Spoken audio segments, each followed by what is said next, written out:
મોજ મારે બસ મોજ મારે રે કારણ કાળ કરે કાળ કામનું એમાં કોઈનું કઈનો હાલ રે મરવું છે તો મર જીવાને રમતા તાલે રે તો અજલર આવે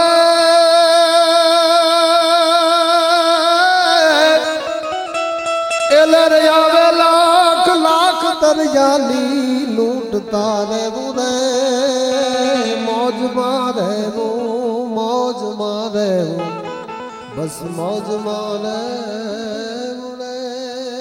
મોજ મારે સાહેબ કહું છું જિંદગીને ભડકતી આગ છે સાકી જીરવતા ન આવડે તો ફણીધર નાગ છે સાકી અને છતાંય મોહબ્બતની લગન લાગે તો અનુપમ હર્ષને આનંદનો બાગ છે સાકી જીવતર જીવવા જેવું છે એની ખાસ રાજીપો એટલા માટે વ્યક્ત કરું સાહેબ કે આજકાલ એ જોવા મળે છે કે આ યુવાન પેઢી ભજનમાં આવે છે ડાયરામાં આવે છે આ નકર આ ગૂગલમાં ગોટે ચડવા વાળો વર્ગ ફેસબુકમાંથી ઊંચો આવવાનો વાળો વર્ગ આ ભજનમાં આવે એ બહુ મોટી વાત છે ને બાપુ એ આધ્યાત્મિક તરફ આ યુવાન વર્ગ વળ્યો છે એ ભારતનું ભવિષ્ય ઉજળું દેખાય છે અમારો ધંધો હાલે એટલા માટે નથી કહેતો હા અમારું તો હાલવાનું જ પણ આ યુવાન પેઢી આમને ભજન આરે શું લેવા દેવા બોલો શેર શાયરીઓમાં ઝપાટા મારતા હોય પ્રેમ તો અમારે કરવો તો પણ વાત ખાસ થઈ નહીં પ્રેમ તો અમારે કરવો તો પણ વાત ખાસ થઈ નહીં તાજમહેલ અમારે ચણવો તો પણ મારી હાળી લોન પાસ થઈ નહીં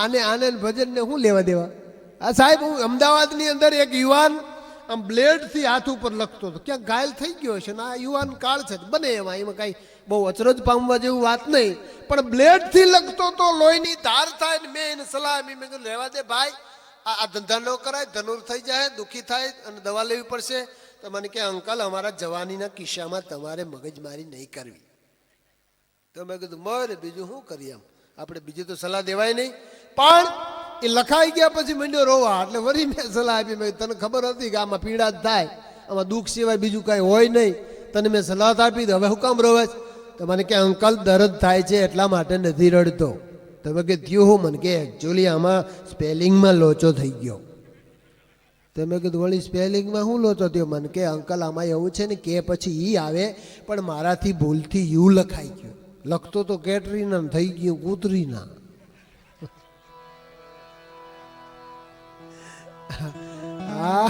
આ મુદ્દો છે એટલે આ યુવા વર્ગ જે છે સાહેબ ઈ એમાં આવ્યો છે એટલી મજા લેવા મેં ખાસ માતાઓ બહેનોની બોળી સંખ્યામાં હાજરી છે ને વડીલોની હાજરી છે હા નકર 12 વાગ્યા લગી ડાયરામાં બેહી હું હકો તમે મજાલ છે કોઈની ઘરેથી જ ટાઈમ આપી દે ભાઈ 10:30 આવી જાયજો વળી કોક કરગરે સમજો જયમતભાઈ ને ભરતદાનભાઈ ને બેન ને બધા બહુ સરસ ગાય છે થોડોક ટાઈમ વધારે આપો એટલે ઉદાર સ્વભાવનો હોય તો એમ કે 11:30 આવી જાયજો ઘરે વળી ઓલો કરગરે સમજો હજી 11:30 તો ગણપતિ મંડાય આમ કંઈક થોડીક રાહત આપો વળી એમ કે 12 વાગે આવી જાયજો નહીતર દરવાજો સવાર લગે નહીં ખુલે આવું ઘરેથી સૂચના આપે આવી એક સૂચના આવેલી ને બિચારો એક ભાઈ આવી ગયેલો ડાયરામાં એમાં બેસી ગયો ભજનની થઈ જમાવટ 12 ને 12:30 ને 1 વાગી ગયો પછી મૂંઝાણો ભારે કરી 1 વાગ્યો મુઠ્ઠીઓ વાળીને ભાગ્યો પણ ભગવાનને યાદ કરો મને હે ભગવાન લાજ રાખજો ઘરે જ ખડકી ખોલશે નહીં અને વારો ચડી જાય હે નાથ હે કૃપાળુ 2-4 વખત ભગવાનને યાદ કર્યા ને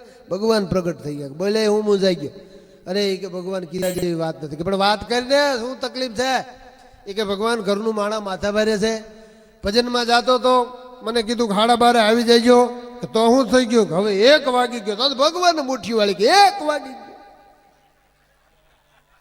વાહ સમજણ તમારી બોલો બોલો કે હે નાથ કે નાથનો દીકરો થાય મારે લક્ષ્મીજી લાલ ચોળ થઈ ગયા મને 1 વાગ્યાનો ટાઈમ હતો એટલે આપણે કોઈ મૂંઝાવું નહીં આ તો બધું ઉપરથી જ આવું બધું આલ્યું આવે હા કોઈ મોડું ન પડું એક ભાઈ જમવા બેઠો ને એને ઘરનાને કીધું હાંભળ્યો છો કે આ ખીચડીમાં થોડું ઘી નાખો ને બાઈનો મગજ વી ગયો એ કે ધંધો કાંઈ કરતો નથી ઘી રોટલી વણતા વણતા માર્યું ફેરવીને વેલણ કપાળમાં સીધું લોહીની ધાર ને ભાઈ મુઠ્ઠી વાળીને ભાગ્યો પણ જેવો ઘરની બહાર નીકળ્યો ને એવો ગામનો સરપંચ આમાં મળ્યા લોહી જાય ભાગ્યું સરપંચે પૂછ્યું કે હું થયું કહેવાય નહીં કે મારા ઘરના મને માર્યું એ કે કંઈ નહીં, આમ જો પગથિયા ઉતરતો એમાં પડી ગયો. તો સરપંચે સલાહ આપી, પડી ભલે ગયા હોય, ઘા ઘણો ઘેરો વાગ્યો છે, મારું માનો આની થોડું ઘી સોંપડો તો રૂઈ જ આવી જાય.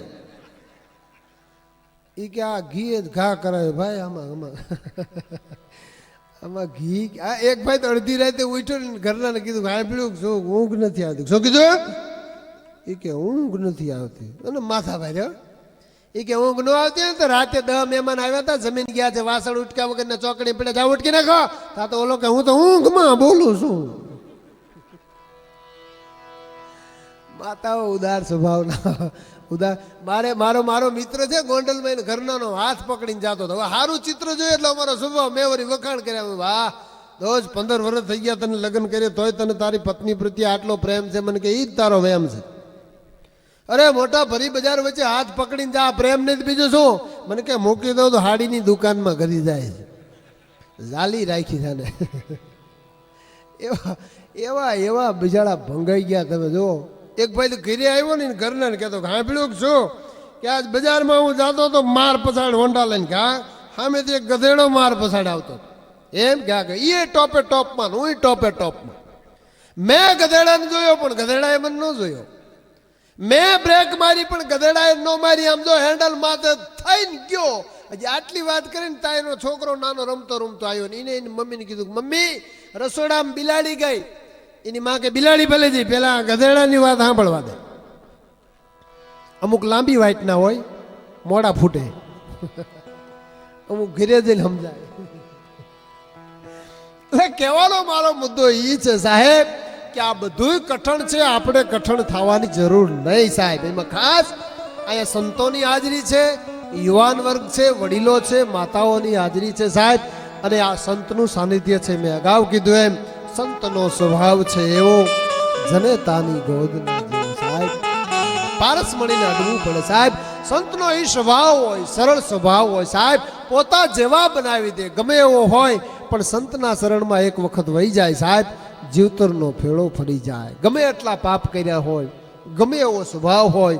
કહેવાનો મારો મુદ્દો એ છે કે સરકાર ગમે એટલી સારી હોય, તમને સહાય આપે, સુધારી ન શકે. સુધરવું હોય તો તમારે સંતનું શરણ લેવું જોઈએ. વાતું ઘણી છે શાયર લહેરું થોડિયું, મુજા ઘટમાં ગણેરિયું, હકડી તટને પહોંચ્યું ત્યાં દૂજી 72 ઉપડ્યું. પણ સાહેબ આ સ્ટેજનું સ્ટેરિંગ મારા હાથમાં છે.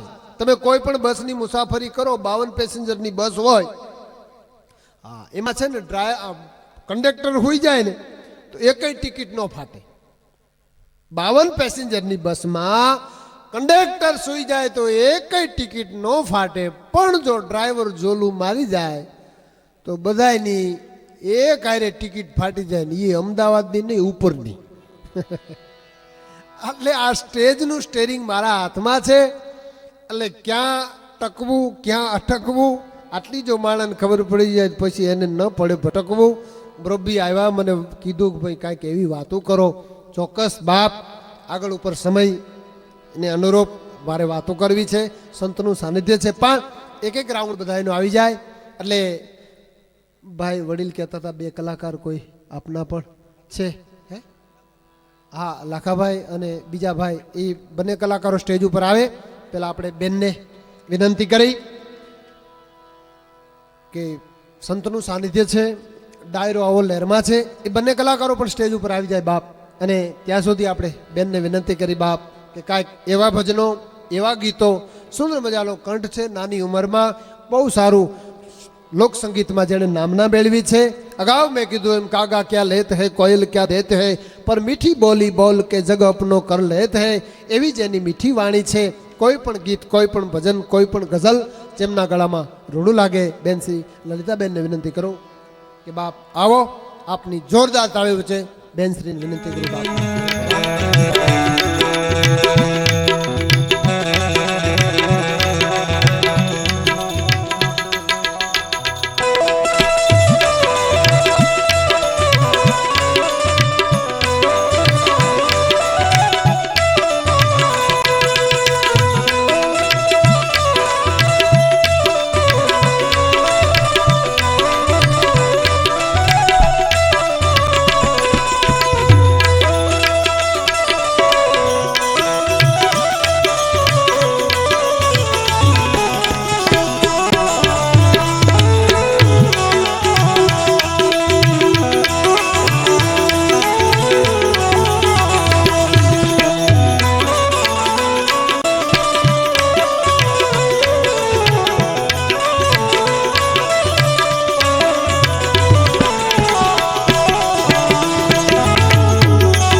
कृष्ण कन्हैया लाल की बापा सीताराम ने मोगल मातनी आवड़ मातनी ओ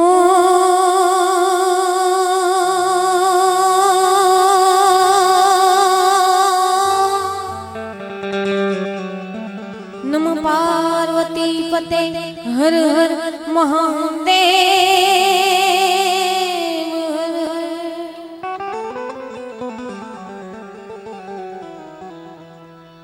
सदगुरु ने चरणे नमी हे मांगा मांगा प्रेम प्रसाद दया करीने आपजो हरि रसियम अमृत स्वाद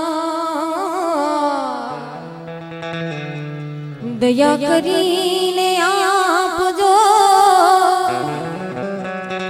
हरि रसियम अमृत स्वाद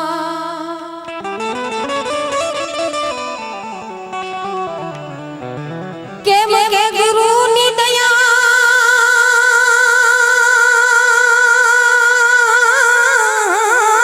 हे मोरा गुरु नी दया विना सपने मरे नहीं सत्संग पण जो कृपा थाई मोड़ा नाथनी तो चढ़े भक्ति नो रंग कृपा थई जाए जो कोक संतोनी तो चढ़े भक्ति नो रंग केम के हरि भजवु हक बोलवु दोनो बाता यमल ए हरि भजवु हक थी बोलवु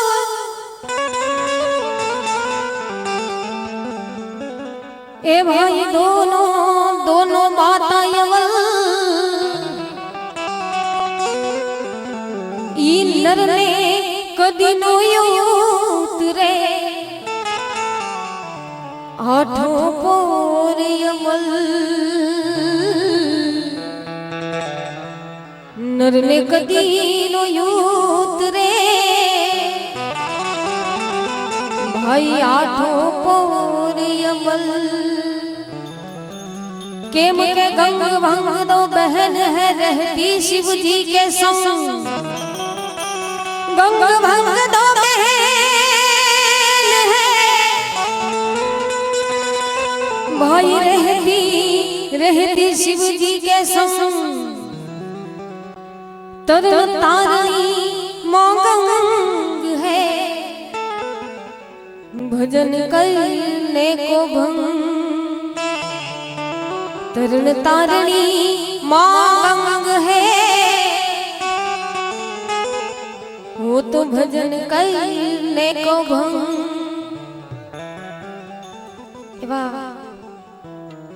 तलंगणा गाम ने आंगणे मानु सानिध्य छे मानो खोड़ो मेळो छे तेमना भजन थी शुरुआत करिए पछी आपनी जेवी मौज आपने जे कई सांभळ्युं अहींया फरमाइश करी देजो बीजी बात जो के भाईए कही दीधुं छे पण ज्यां मौज आवे ने हाकला પડકારા કરી દેજો એથી વધારે મौज આવે તો અહીંયા વરસતા રહેજો કારણ કે દેવાનું ઠેકાણું છે દેવાનું સાનિધ્ય છે એટલે તમારા ખીચામાંથી અહીંયા સુધી કાઉન્ટર ઉપર છૂટા હે જ એટલે લઈ અને અહીંયા સુધી આવજો માતાના ભજનથી શરૂઆત કરીએ પછી જેવી આપની મોજ ભોળિયાનાથના ભજનથી શરૂઆત કરીએ એવી ભાંગ વાવી ભોળાનાથ નિદે રે ગણેશ ભાંગ વાવી ભોળાનાથે આજ નિદે રે ગણેશ એ માં પાર્વતી જી પાણી વાળે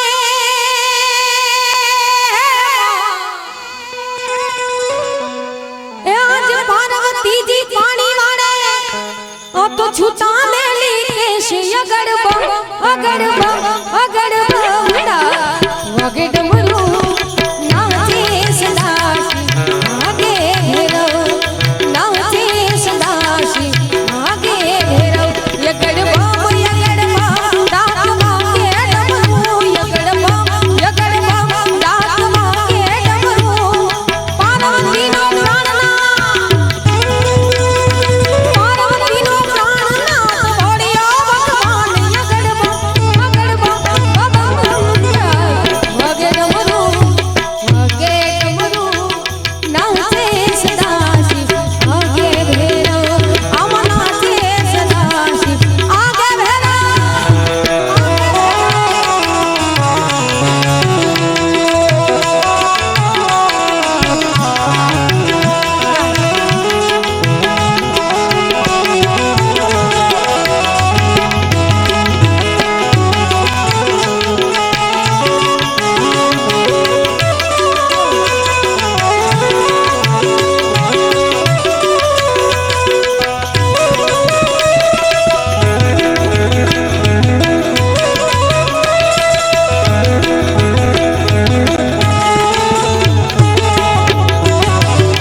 डमरू वागे आज वागे डमरू नाच